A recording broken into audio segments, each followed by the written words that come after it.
What's good, YouTube? Welcome back to the channel, and welcome back to another episode of Connected with Creators with Eisley, Swaine. How you doing? I'm all right. How are you? I'm doing pretty good, man. It's good to have you on. Yes, sir. So you are also a creator. That's what we do here with Connected with Creators. So how about you tell everybody a little bit about who you are and what you do creatively?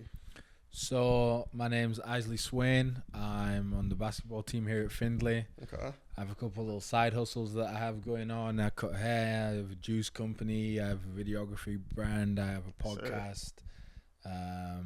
Resell. Do a bit of real estate. All that fun stuff. So Nice. You already got right into it. I was just about to ask you about your side hustles and everything, yes, but I'm sir. glad you got right into it. So like you said, you're a barber. You sell juices, a little Yep. bit of resell and everything. What really led to you being such a hustler and your grinding mentality? I would say starting in middle school. You guys call it? Okay. Yeah, middle school. For y'all, what's this like? What, grade school or what do y'all call it? We call it high school. High school. So we have high school, college, then university. Okay. So for us, it was high school. For you, it was probably like junior high, maybe middle school-ish. I'm not sure what you guys call it. Yeah. But Okay. anyway, so I was always the kid that sold candy. Nice. So I was the guy that sold the candy, the juices, whatever it was. I was always had a backpack full. The professors always pressing me saying I wasn't allowed to. But yeah, so I started off with that, and then I started reselling like shoes and stuff like that because I've always been big on shoes and clothes and collecting stuff. So I got into that, and then that just transitioned through. Obviously still doing the shoes and clothes stuff, but just kind of picked up different stuff on the way. But I've always just had the mentality of trying to keep growing and earning and stuff like that. So Nice. And you kind of mentioned it earlier, and then people watching it, they definitely gonna hear about now with your voice and your accent. You're living here in America, but you're not from here. How about you tell us a little bit about where you're from and how you came up about it? So I'm from England, a place near Manchester. Nice. About 40 minutes out is Manchester is usually the place that people know. Some people know Leeds. I'm close to Leeds. Okay. But yeah, I lived there my whole life, and I always played basketball. So it was always the goal to come to America. Basketball's the place. America's the place to be if you play basketball, those type of sports. Yeah. So it was always the goal to come over here, get a scholarship, and be able to travel and play. So that's kind of what brought me over here. But yeah, from England originally. Okay. Were you ever really inspired by any basketball players that made it to the NBA from England? I don't think we've had that many. My inspiration has always been my dad. Nice. He's been very successful in sport, not only as an athlete but as a man. You know what I mean? My mother was also a great athlete growing up. Ran track, did high jump, stuff like that. She was always a go-getter. So I was surrounded by a family full of an athletic family, but also a family that cared about goals and being successful and growing and all that stuff. So I would say before anyone else, celebrity-wise, my family inspired me. Nice. I like that. Speaking of basketball, the jersey that you rocked for like your whole career at University of Findlay was 31, right? Yes, sir. Is that something that you got from your father? No, so growing up, I always wore the number 8. Okay. Number 8 was from my father. It was like it's a family thing. We always wear we always wore number 8, and I always wore it growing up as a kid. But obviously coming to the States, you can't wear number 8 in college. Yeah. So I never knew that. That's interesting. yeah, so in college basketball, you can't wear any number above 5, any digit above 5. Yeah, because when the refs do It's something to do with that. Yeah. It's a silly rule, but yeah, you can't do that. So it goes like 1 to 5, 0 to 5, and then it jumps straight up to 10, 10 to 15, then 20 to 25. That's interesting. So it never hits any single digit above 5. Okay. Are you a junior? I'm a senior. No, I mean Yes. like as in like your name. Are you a junior? No. Or My dad, no. Okay, I'm okay. the first. Yeah, the first. Okay. Eisley. Well, because I was trying to make sense of it. I mean, 31. You said 8, right? Yeah. 3 plus 1 is 4. You're his son, so you're like after him. 4 times 2 is 8. So Hey. we can go with that. I guess that runs. Yeah, I That guess runs. that runs. Yeah. So like you said, you've been in America for how many years now? So this is my 5th year in America. Fifth year in America. What's your favorite? What I guess you would call American food? Chick-fil-A, 100%. Chick-fil-A. Chick-fil-A Nice. and Bibimbap, top 2. 100%. Dude, Bibimbap. So they don't have Bibimbap out here. They got Bibimbap in Cleveland. When I They have it in Toledo. Yeah, they have it in Toledo. Yeah. That's like about like what 40, 50 minutes away. Yeah. When I first got hip to Bibimbap, because my first job out of high school, I worked at a Chipotle at 18. Right, okay. Worked at Chipotle at 18. I got so tired of eating Chipotle every day. And like after I quit that job, I didn't eat it for like so long because like I'm not about to pay for Chipotle after I had it for free for so long. Yeah. I got hip to Bibimbap, and I'm like, man, what? So Game what does your changer. bowl look like when you go to Bibimbap? I'm getting the sweet potato noodles. Yes, sir. What are they? Japachi, whatever they are. I know what you're talking about. I know what you're Those talking about. ones. Yeah. I might throw some purple rice in there if I'm feeling that type of way. I'm going black beans. I'm going bean sprouts. No potatoes. I'm going spicy chicken. Carrots, cucumber, kimchi. Yes. Broccoli, kale, eggs. Oh, it's hella eggs. Hella eggs. The eggs is what does it for me. Cheese, and then what's the it's the gochujang sauce. Okay. That one, and the yum yum sauce. The yum yum sauce goes crazy. Yeah. The yum yum sauce goes crazy. My bowl, I haven't had it in a couple months from last time I was back in Cleveland. I go with the noodles. Yeah. And like it trips me out the first time I went to Bibimbap because like the noodles are like clear, then the rice is purple, and that was so crazy to me. Yeah. But I go with the noodles. I gotta go with the potatoes. Right. Gotta go with the potatoes. I like to add in the kimchi. I like a little bit of the kale. Yeah. I'm a big cucumber guy. Yeah. I go with the cucumbers with the egg, like you said. The egg is like really what does it. For sure. I sometimes go with the spicy chicken. I like the spicy chicken. And then after that, I end up adding on the teriyaki sauce and the yum yum with the cheese, and it just completes it. Yeah. It's a solid bowl. Yeah, I've never with Bibimbap, you put together some combinations that like I would not normally eat together. Like normally I wouldn't have like noodles with like cheese, or I wouldn't have this with that, but it just all goes together, you know. It works. It works for sure. Yeah. So you said Chick-fil-A was your other one, right? Yeah. I like Chick-fil-A. I guess the thing is like back in Cleveland, I'm from the east side, and the closest Chick-fil-A to me is like a solid 20-minute drive. Wow. Then like a solid 15 minutes in traffic in the Chick-fil-A, you know how it is. Yeah. So like it was always special to me whenever I got to have that. Now in Findlay, it's like what 5-7 minute drive away. Yeah. And I guess I kind of started having like a little bit too much, and I realized like how expensive it really is. It's kind of expensive. Yeah. Cause like I think about it like, okay, I can go and get this meal, or I can get like a whole pizza for the same price, you know? Yeah. But I started vibing with their breakfast, and we are back. Now, before we went to commercial, you were just talking about your favorite places to eat in America. You said you like the Chick-fil-A. You said you like Bibimbap. But what's your favorite food from back home? So people ask me this a lot. I would say there's a place called Nando's. Nando's. And it's like a grilled chicken spot. And we do something called peri peri. Okay. And I think I heard of that. It's not something you guys do in America. Like you probably heard of it, but it's not. It's just not like an American thing. It's a type of like flavor. I don't really know how to describe it. It's like a barbecue type flavor. Nice. Yeah. Nando's is definitely the spot. Nando's. All right, cool. And like you said kind of before we even filmed everything, and like back when you were like my barber and cutting my hair, you were always playing Drake. Yeah. You vibe with Drake for sure. What would you say is your favorite Drake album? Ooh. It was a tough one. The thing is with Drake is it's all about moods. It's all about how you feel in the moment. Okay. Drake's got something to match every mood. And I literally said that on my last interview because we were giving me, Sav, AD, we were giving our top 5 favorite artists. I said Drake at 2. AD told me I was tripping, but I said that Drake has range. He got a little bit of everything. You got something. You ain't Who was feelings. My one was J. Cole. Yeah. J. Cole changed my life. Yeah, that's fair. I can see why J. Cole's not really personally like, he might be top 5, but like for me personally, but I get why people like J. Yeah, Cole. for sure.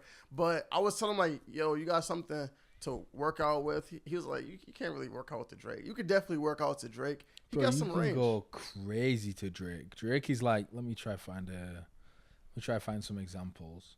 Like, if you really look at Drake's like list of albums, yeah. It's so like, AD tripping, right? Oh, 100%. You tripping, AD. Like you look at Views. Yeah, Views from the Six. You look at If You're Reading This, It's Too Late. Legend. Bro, that whole album you can work out to. What album. A Time to Be Alive. What a Time to Be You're Alive. tripping if you can't work out to that. Nah. And then you slow it down. You got Thank Me Later. You got Take Care. Even Nothing Was the Same you can work out to. Yeah. 2014, when I first listened to the song Legend off the If You're Reading This, It's Too Late, that's the first song I listened to. The hairs on my arm literally stood up. Yeah, like, yeah, I had definitely. goosebumps. That song is crazy. Yeah. Even New Drake, he's getting some hate, but like he's just doing side missions now. Like, he's completed. He's doing side quests. You know what I mean? Like he's done rap, he's done hip hop, he's done all that stuff. Already said a decade. Now he's just doing his little side missions. You know what I mean? So like, he's just having fun. Even those are heat. Like when it came out, he got all the critiques. Like, oh, yada yada, and like when Honestly Nevermind came out, everyone was like, oh, this is trash. This is that. And I said to him, I'm like, bro, like, this is not good now, but in a week, this will be fire. Yeah. And everyone's like, nah, it's trash. And then in a week, you hear people on TikTok playing it. Everyone's playing it in the car. They got certain songs they're bumping. The weather starts heating up. Drake knows what he's doing, bro. There's a reason he's the GOAT. Sticky was pretty good. Yeah. He had a lot of good songs on there. And like we both said that Drake has range. I feel like you got a lot of range when it comes to like your taste in music, your taste in food, fashion for sure. In today's society with sports, we got NIL. Mm-hmm. You got the ability to be sponsored by like clothing, food spots, whatever the case may be. For you, if any restaurant in Findlay or any like clothing brand or anything like that could offer you an NIL deal, who would you go with? If any company, period. United Airlines. Why is that? Travel all over the world for free. Oh, you going? That's big brand. You going straight for the flights? 100%. You travel everywhere. They cover your hotels. Live life on the road. Okay. You know what I mean? Like traveling's like such a cool thing for me, and like being able to travel is like there's ways to avoid or minimize all your other expenses. If you don't have the money to eat, you eat somewhere cheaper. Yeah. If you don't have the money to wear nice clothes, you wear something that's in the clearance, or you get more creative with your fit. You know what I mean? You wear shoes for longer, or you resell stuff and you work your way up. You did drop a my fault. You did drop a thrift store shopping video before on your YouTube channel, right? Yes, sir. Long time ago. So yeah. So there's always ways to get around that, but like traveling, you can't travel for cheap. Like if I want to go home, I can't do it for cheap. Yeah. So like that's the only one that's like a kind of a what's the word unavoidable cost. Yeah. You know what I mean? If you want to live that life, and that's a life I want to live. So like, nice. I would go United Airlines off the rip. You know, I've never been on a plane before. Really? Never been on a plane. I'm planning on taking my first flight. I've been since I had to grind to get this place. I've been grinding with a lot of different things. But when I finally get the money saved up and I had the time, I'm taking my first flight to Puerto Rico. Yeah. Taking my first flight to Puerto Rico. That'd be a lot of fun. So you said you did a lot of traveling. Mm-hmm. Where has been your favorite place that you've traveled to? It depends. I like Florida, but that's because it was the first time I was there. Yeah. I've been to New York maybe 4 or 5 times now, and New York's still cool every time I go. Yeah. Out of the US, Spain's really cool. Spain. It's not too much of a culture shock, but it's like it's still got a new experience compared to everywhere else. I love Jamaica. Dominican was cool. DR, nice. Dominican was cool, but I was too young to remember it in depth. Yeah. I like Canada. Toronto's sweet. Yeah, if I had to say somewhere, I'd probably say New York. Yeah, probably say New York. Nice. I think that the thing about New York that's so appealing to people is because it is like the it's basically the capital of the United States. You know what I'm saying? It's definitely the fashion capital, and it's a big melting pot from people from all over the place. You know? It's just a giant melt. I think when people think about people from outside the United States, think about the U.S., they think two places: L.A., like Hollywood, and New York City. Yeah, so, I would agree. Yeah, for sure. A big thing about culture in general is where a lot of different things come from. Me, I'm into cars. I'm into the Japanese cars. I can also respect things made from, in the United States. A lot of cars is made from Germany, honestly, like the BMWs and everything like that. I'm big into cars, and I'm gonna start asking this question to everybody who comes on. I have to know your 4-car dream garage. See, four is tricky. I'm going with a daily driver. I'm going with a Mercedes C-Class. Okay. Coupe. Just something blacked out, black rims, black windows, matte black, something stealthy. You're a matte black guy. Yeah. I like that. I like that. A little Batmobile looking type vehicle. Yep. Special occasions, I'm rolling in a Rolls Royce Wraith. Okay. I would go with a Cullinan, but it's just too big body. Yeah. But I'll take a Wraith. Okay. We need a family car. I got a G-Wagon. Doing a G-Wagon in there. I love that. It used to be like one of my favorites, but it's kind of like got too commercialized now. Yeah. So it's still in there, but it's like it's a close one. It's one of my favorite non-sports cars. So G-Wagon's up there. And then I would say, I wouldn't even say that was a family car. I'd say that's just like a fun get around town type facts. car. Family car, I would go with a BMW 4 Series or a 5 Series. Okay. I go with a business class 5 Series. I like that. Nice size, everyone fits in it, but it's still like it's not a minivan. You know what I mean? Like it's a sweet ride. And like growing up, so my dad had a 5 Series and I got to drive it for a little bit, and it was like my dream car. Like just growing up, like it was powerful, it was quick, it was big. It was like a luxury ride. Like it wasn't like, I feel like the whole, when people buy like a cheaper car that's got a bigger engine in and stuff like that, like that's appealing to some people. But like I've always been growing up, you can only go as fast as the car in front of you. Yeah. So like I'd rather have like some deep leather seats, some nice lighting inside, like a cruise, and a smoother ride, like a big body on the road, like good sound system in it. Like that's more my style. It's not somewhere that like those type of cars, and the same with like a Rolls Royce. Yeah. Even my Mercedes, I probably drive normal, but like a G-Wagon, I'm driving those things. In the city, I'm driving those things 20 under the limit, like rolling. You know what I mean? Like not in a rush to go nowhere. You're cruising. You want to be seen. That's what I mean. Like it's not like you don't want to be seen, but you're not in a rush. But you're not in a rush. Like and that's the beauty about car culture. Is it like everybody's in it for a different reason? So you go to a car show, you see 20 different builds. 20 different builds may be built for 20 different reasons. Yeah. You have some people call them racers, but if you're into just the aesthetics and you want your car to look good, that's cool.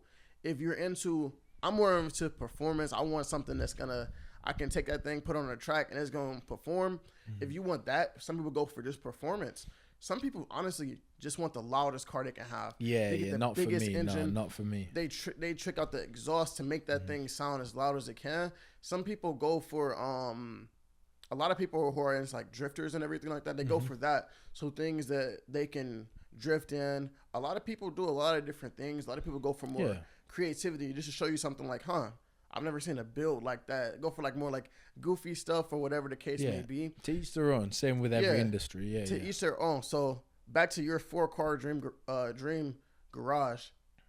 Are you going with everything matte black? So I've got matte black, maybe not, but the C-Class is definitely blacked out. Okay.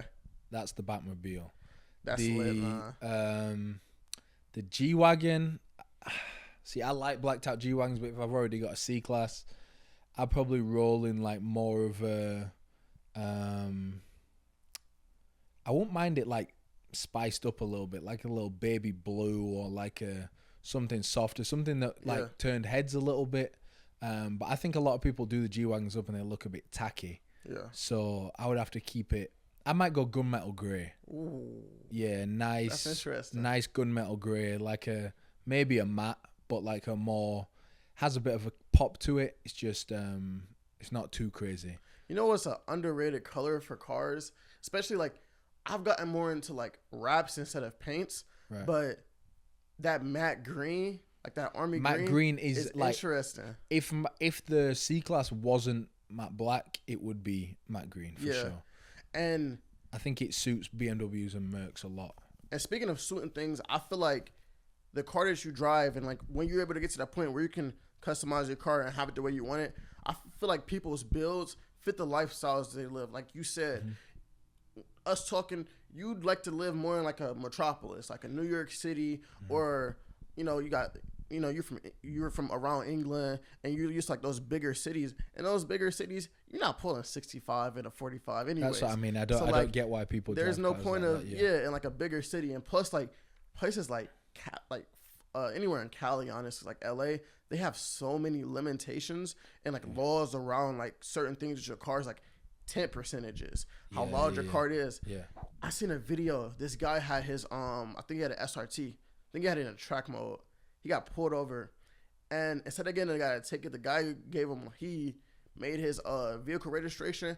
He suspended it, so he had to take it back to the factory, pay to get the track mode taken off, and they got to get all types of stuff brought up to code because he put it in track mode on a street which is like illegal in Cali, and that's crazy. Like I don't know how people live within like that car culture in Cali with all the rules that they have. Yeah, it's car community is definitely interesting. It's not something I'm massive on, but I do appreciate a nice car. Yeah, and I'd also like to, while we're talking about cars, bring it to attention to people who aren't that familiar with it.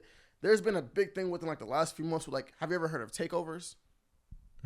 Takeovers, like those videos you see people who just like stop the road, and it's like a whole bunch of people. Oh yeah, in the circles. In Toledo. You got people doing it in like circles and everything. So that is a takeover. Okay, that's a takeover. Car meets are a lot more organized and controlled. It's normally in a parking lot. You got cars that are actually parked and you can just walk around. You can look at the cars and everything like that. And a lot of my friends who aren't like car enthusiasts or come from that background don't know the difference. So I know somebody who called a takeover a car meet, and I was literally like, that's not a car meet. Yeah. Takeovers are literally like the most dangerous thing. Yeah. Almost every car meet, every takeover video I saw, somebody's just getting too close to a car and getting hit. Getting flowed into the crowd. So I'm definitely not a fan of takeovers. I'm more of a car meet kind of guy. Yeah. But since this is my first time asking a question, I'm gonna give my 4-car garage. Saying to start off my 4-car dream garage, my ultimate goat to me, and I actually seen one in person when I was like around 20. So that actually like reinvigorated my passion for it. Is the Toyota Supra 1997. Okay. It's the orange car from the original Fast and Furious. Right. Not sure if you remember that one, but that's my goat. It's really what got me into like the Japanese import scene. After that, I'm gonna go with like something that I can kind of not really daily drive, but kind of like my current modern dream car, which is the Nissan GTR. Right. Yeah, that's a popular car. Yeah. Love the GTR. What I would kind of consider a family car because it's bigger, more seats, you can fit more people, would be like you said, the G-Wagon. Yeah. Love the G-Wagon. Last summer when I was back in Cleveland, I was at a Planet Fitness and I was leaving. I was driving out and I seen a G-Wagon. It was parked like obviously far away because nobody want to get their car hit. Yeah. And I talked to the dude who had it. He was a black man, and I told him, I was like, "Yo, give me 5 years, I'm gonna get like you." And he was like, "Hey, I believe in you, King." Yeah. And so like the G-Wagon for me, I just got hip to it within like the last few years. Yeah. But it's like, it's just sweet, man. Yeah. It's sweet. Between that one and like maybe the Trackhawk, honestly. Yeah. But yeah, the G-Wagon for me. And my fourth one, this car I've really got hip to within like the past like few years. And I can have this kind of as like a car that I actually build up, And I would say that would be the Honda NSX. Right. Okay. Yeah, like when you look that thing up when you get home, you be like, this is a Honda? It's so sweet, man. Yeah. But that's my 4-car garage. You told me yours. Mm-hmm. I'm glad that you actually were able to give me 4, and that was very interesting. I've had a great interview with you, man. Thank you for coming on to Connecting with Creators. We all on this channel wish you the best in your future endeavors. Yeah, you too. And we're looking forward to seeing what you're gonna do, man. Yeah, I like what you're doing with this thing. Best wishes with it. It's thank you, it's sir. Thank you, good to sir. see. For sure. See other people in the space. And I'm looking forward to seeing you on your podcast in the future. You want to go ahead and plug it? So my podcast is _ Let's Be Serious on Instagram. It's available on Apple Music and Spotify. Well, Apple Podcasts. And it's just called Let's Be Serious. Yes, sir. And we will link that in the description. And thank you for coming on once again. And guys, remember, until next time, always get 1% better every single day. Peace.